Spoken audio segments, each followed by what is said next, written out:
It is spread by human contact. It affects large groups in a flash. It moves from person to person. Infection occurs in seconds. Symptoms include shortness of breath, gasping for air. It can affect anyone of any age. It could happen to you.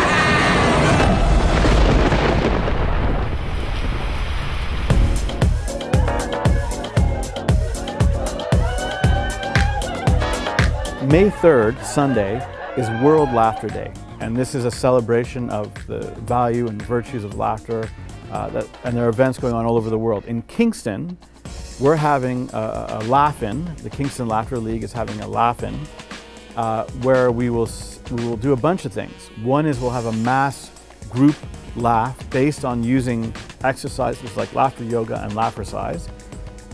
We'll have a short laughing contest, because it's something that we do that's funny. And then we will show Laughology, the first ever documentary about laughing.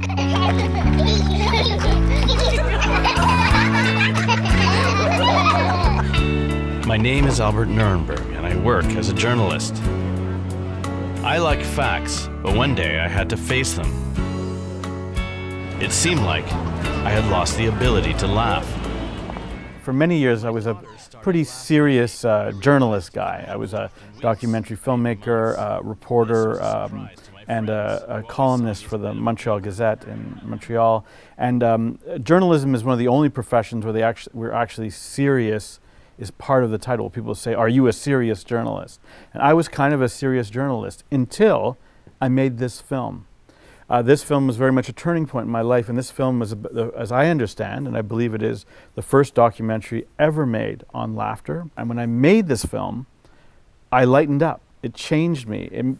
It changed my world in some ways. And since then, making this film transformed me into a laughologist, somebody who pursues, advocates for, and is interested in solving the great mysteries of laughter. So I'm going to say go, and you're going to try to talk to as many people as you can. You don't have to rush it, but it's important that you're present with the person you're meeting. Okay? Okay, so go. The benefits of laughter include health benefits. So we often say, you know, laugh for the health of it. So when you laugh, you're taking in more oxygen and breath. So breath is a life force. Without breath, we cannot exist. And so many times when we are stressed, what happens is our breath becomes very shallow, and sometimes we will literally stop breathing. So it increases the oxygen flow, increases circulation.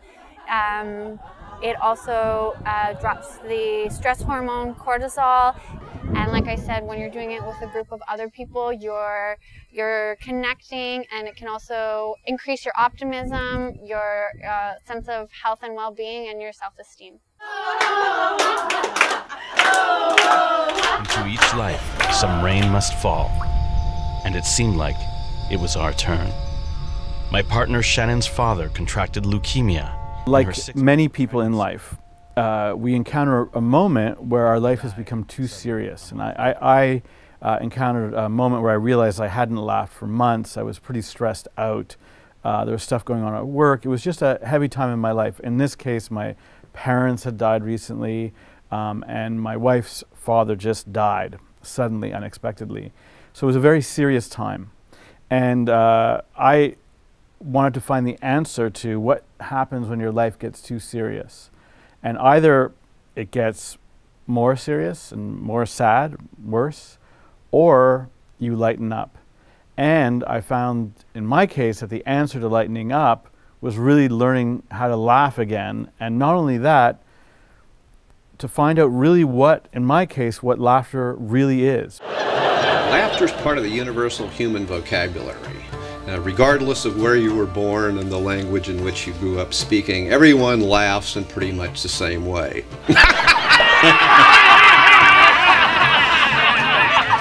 And people will understand what you're doing. And since everyone is laughing in pretty much the same way, and it's part of the universal human vocabulary, we tend to underestimate how extraordinary it is. This would be one of the first things that would be observed by aliens coming down to view human behavior. Why is it that periodically they get together in groups and for no obvious reason start going I should explain that there is some controversy in that if you go on the internet, you'll find articles saying that laughter cures like every illness known to man.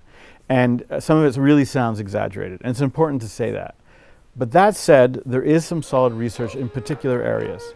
There's some evidence that laughter, or regular laughing, might be a hedge against heart disease because of the way it causes regular dilation of small blood vessels in a kind of healthy way. The second point is that laughter itself may be a form of exercise, so it's good for you in that way.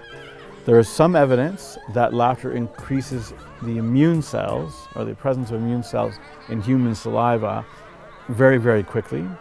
And the part that I find most exciting is that there's some research showing that laughter is very good for the changing of emotional states. So it metabolizes stress hormones, and the second thing is that it changes your sense of time.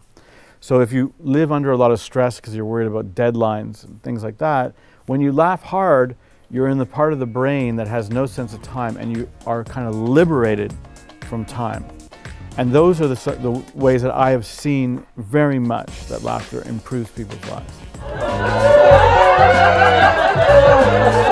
If you came to this laugh-in event and you did not laugh, you would probably have to be dead. Because we'll be doing it's everything about laughter every which way. And it will be attended by the Kingston Laughter League, which are some of the biggest laughers in Kingston that I know of. The Kingston Laughter League is a new group. It's a laughing club that meets every 2 weeks just to laugh.